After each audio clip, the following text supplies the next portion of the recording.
ঢেকীয়া শাক এইদৰে এবাৰ খাই চাবচোন, আকৌ এবাৰ খুজি খাবলৈ মন যাব, ইমান বেছি ভাল হয় খাবলৈ। আৰু আজি ভিডিঅ'টো আপোনালোকৰ আগত শ্বেয়াৰ কৰিলোঁ। আপোনালোকে যদিহে এই ধৰণে নাই খোৱা, এবাৰ কিন্তু ট্ৰাই কৰি ঘৰতে খাই চাব পাৰিব। নমস্কাৰ বন্ধু বান্ধৱীসকল, মই পিংকি আপোনালোক সকলোকে পুনৰবাৰ স্বাগতম জনাইছোঁ আমাৰ চেনেলৰ নতুন এটা ভিডিঅ'ৰ মাজলৈ। আশা কৰোঁ আপোনালোক বহুত বেছি ভালে আছে। ভিডিঅ'টোৰ আৰম্ভণিতে আপোনালোকে দেখিলে মই আজি বনাম বুলি ভাবিছোঁ ঢেকীয়া শাকৰ এখন ইউনিক ৰেচিপি, যিখন ৰেচিপি হয়তো আপোনালোকে খাইছে বা বহুতে হয়তো নাই খোৱা। সেইকাৰণে ভাবিলোঁ আজি শ্বেয়াৰ কৰোঁ। ঢেকীয়া শাক একেধৰণে আমি খাই থাকোঁ নহয়নে, অকণমান যদি বেলেগ ধৰণে কেতিয়াবা বনাওঁ খাবলৈও মন যায় নহয়নে। সেইকাৰণে মই ঢেকীয়া শাক এমুঠি লৈছোঁ। এয়া আমাৰ ঘৰৰ বাৰীৰে হয় আৰু এই ঢেকীয়া শাকখিনি মই খুব ধুনীয়াকৈ ধুই আনিলোঁ। অনাৰ পিছত এতিয়া মই এই ঢেকীয়া শাকৰ যিখিনি একেবাৰে তলৰ যিখিনি মানে বুঢ়া অংশ মানে ডাঠ সেইখিনি মই এয়া ছিঙি পেলাই দিছোঁ। বুঢ়া অংশ নালাগিব এই ৰেচিপিটো বনাবৰ কাৰণে। সেইকাৰণে আচলতে এই ৰেচিপিটো আচলতে ঢেকীয়া শাকৰ চাটনি বুলিও কোৱা হয়, চালাড বুলিও কোৱা হয়, আপোনালোকে যি বুলি কয় ক'ব পাৰে। আৰু মই আজি এই ধৰণে বনাইছোঁ আৰু খাই ইমান বেছি ভাল পালোঁ, সেইকাৰণে ভাবিলোঁ আজি আপোনালোকৰ আগত শ্বেয়াৰ কৰোঁ। আপোনালোকে এবাৰ ঘৰতে ট্ৰাই কৰিব পাৰিব। আৰু এই চাটনিখন বনালে আপোনালোকে বেলেগ দাইল ভাজিৰ একো প্ৰয়োজনেই নহ'ব, ইমান বেছি ভাল হয় খাবলৈ। আৰু সেইকাৰণে আজি আপোনালোকৰ আগত শ্বেয়াৰ কৰিলোঁ। এইফালে মই ঢেকীয়া শাকখিনি সেয়া ডাঠ অংশখিনি গুচাই ল'লোঁ, বুঢ়া অংশখিনি। তাৰপিছত এইফালে মই এটা চচ পাতি দিছোঁ, ইয়াতে মই পানী দি দিছোঁ। প্ৰথমতে ঢেকীয়া শাকখিনি মই ষ্টিম কৰি ল'ম।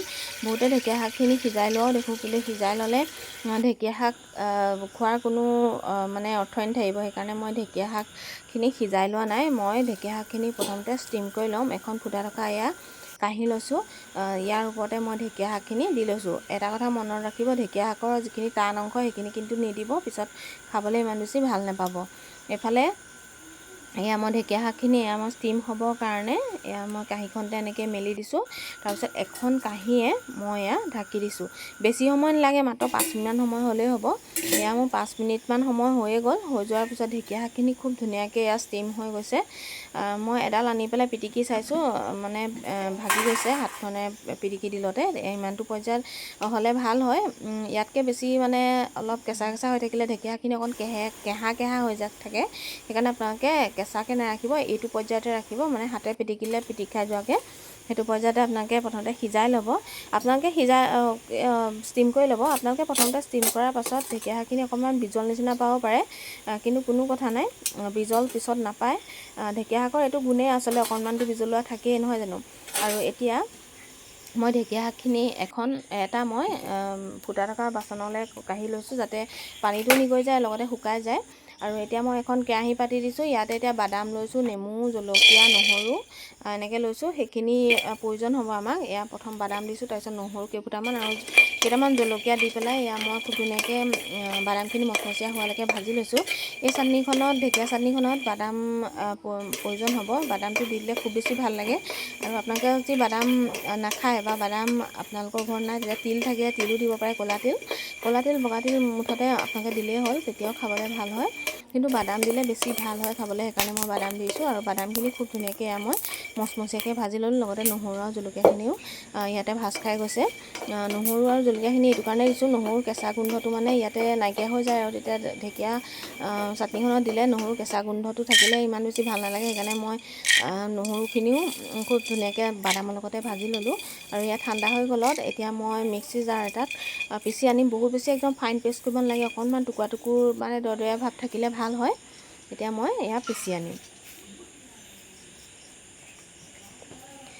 এইফালে মই পিচি আনিলোঁ, দেখিছেনে, অলপ দৰদৰীয়া ভাৱ আছে।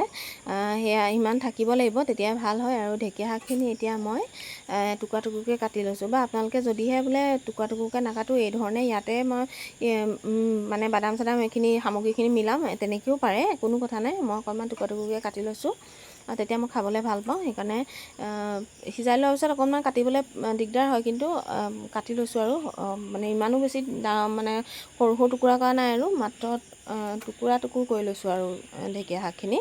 তাৰপিছত এতিয়া ইয়াতে মই কি দিম আপোনালোকে ভিডিঅ'টো চাই গ'লে নিশ্চয় গমেই পাব। আপোনালোকে যদিহে আজিলৈকে নাই খোৱা এবাৰ ঘৰতে ট্ৰাই কৰি চাবচোন, বহুত বেছি ভাল পাব। এতিয়া মই পিঁয়াজ এটা মিডিয়াম চাইজৰ পিঁয়াজ এটা এয়া মই কুটি লৈছিলোঁ মিহিমিহিকৈ, এইখিনি মই ইয়াৰ ওপৰতে এয়া দি দিছোঁ। পিঁয়াজ কেঁচাকৈ যদি পিঁয়াজটো দি দিয়া হয় তেতিয়াহ'লে ভাল লাগে, আৰু চাটনি বুলি ক'লে বা চালাড বুলি ক'লে পিঁয়াজটোতো লাগিবই নহয় জানো, সেইকাৰণে মই পিঁয়াজটো দি দিছোঁ মিহিমিহিকৈ কাটি পেলাই, বা আপোনালোকে নিদো বুলি ক'লেও নিদিব পাৰে, কোনো কথা নাই। ইয়াতে এতিয়া মই বাদাম, নহৰু, জলকীয়া যিখিনি মই দৰদৰীয়াকৈ পিচি আনিছিলোঁ সেইখিনি ইয়াৰ ওপৰতে মই দি দিছোঁ। এতিয়া এইখিনি অকণমান মানে সানি লৈছোঁ, গোটেইখিনি মানে লাগি যোৱাকৈ, আৰু ঢেকীয়া শাকৰ লগত বাদামৰ এই যিখিনি গুড়ি সেইখিনি লাগি যোৱাকৈ খুব ধুনীয়াকৈ মই সানি লৈছোঁ। এতিয়া ইয়াতে জোখমতে মই নিমখ ব্যৱহাৰ কৰিছোঁ। আপোনালোকে ক'লা নিমখো ব্যৱহাৰ কৰিব পাৰে, মোৰ ওচৰত ক'লা নিমখ নাছিলে কাৰণে নাই দিয়া। আৰু ইয়াতে মই এতিয়া অকণমান কেঁচা তেল ব্যৱহাৰ কৰিছোঁ, আৰু লগতে এয়া দি দিছোঁ মই নেমু ৰসটো অকণমান সৰহকৈ দিব, তেতিয়া খাবলৈ ভাল পাব। আৰু ইয়াতে অকণমান জলকীয়াটো সৰহকৈ দিব, জ্বলাৰ ফ্লেভাৰটো আহিলে বেছি ভাল লাগে, সেইকাৰণে মই জ্বলাটো অকণমান দিছোঁ, তথাপিতো বহুত বেছিও নাই দিয়া, কাৰণ আমাৰ ঘৰত ল'ৰা ছোৱালী আছে, তাহাঁতি জ্বলাটো বহুত বেছি নাখায়, সেইকাৰণে মই জ্বলাটো নাই দিয়া। আপোনালোকে যদিহে খাব বিচাৰে তেতিয়াহ'লে জ্বলাটো অকণ সৰহকৈ দিলে বেছি ভাল পাব। এতিয়া আমাৰ এয়া ঢেকীয়াৰ এই চাটনিখন ৰেডিয়ে হৈ গ'ল। বহুত বেছি ভাল লাগে এই ধৰণে খাই পেলাই, এবাৰ ঘৰতে ট্ৰাই কৰিব। বেলেগকৈ ভাজি বনাবই নালাগে, মানে এই ধৰণে যদি আপোনালোকে বনাই খাই বহুত বেছি ভাল লাগে। এয়া মই ওচৰৰ পৰা অকণমান আপোনালোকক দেখাই দিছোঁ, দেখিবলৈ যিমান ধুনীয়া হৈছে খাবলৈও ইমান বেছি ভাল হৈছিলে। অকণমান বনাইছোঁ যেতিয়া আপোনালোকৰ লগত খাই দেখাই দিছোঁ, মজা হৈছে। আজিৰ ভিডিঅ'টো বাৰু আপোনালোকৰ কেনেকুৱা লাগিলে কমেণ্ট এটা কৰি জনাবলৈ একদমেই নাপাহৰিব। ভিডিঅ'টো সম্পূৰ্ণকৈ চোৱাৰ বাবে আপোনালোক সকলোকে বহুত বেছি ধন্যবাদ জনালোঁ। সকলো ভালে থাকক, সুস্থ থাকক, তাৰে কামনা কৰিলোঁ।